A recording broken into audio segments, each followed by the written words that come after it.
Nahuli ang panloloob ng isang lalaki sa isang butika sa Quezon City. Malakas ang loob ng suspect na hindi alintana, nakalapit lang ng istasyon ng pulis ang butikang tinarget. Yan naman ang tinutukan ni Athena Imperial. Exclusive.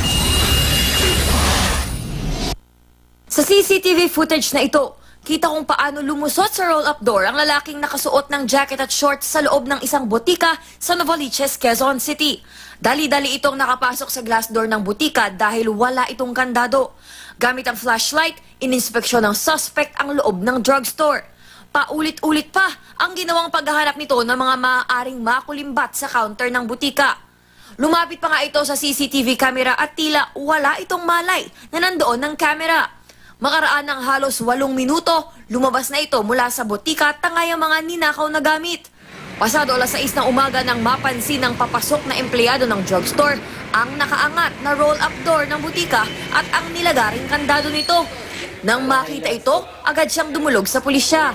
Sir, inside job po ba ito? Sa initial investigation namin, hindi naman siguro dahil forcibly yung pag-open ng roll-up tapos nilagari kasi yung padlock. So tingin namin talagang tiniktikan yung area na yon. Malakas ang loob ng magnanakaw dahil bukod sa nasa kahabaan ng mataong kalye ang butika, kalapit pa nito ang istasyon ng pulis.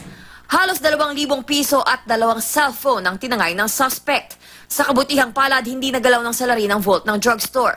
Para maiwasang mapasok ng mga kawatan, payo na otoridad. Siyempre, una-una yung CCTV, meron tayo in and out the establishment. Pangalawa, kung makakapaglagay sila ng security guard, mas mainam. Patuloy na pinaghahanap ng mga pulis ang salarin. Inaalam din kung may kakuntsaba ito.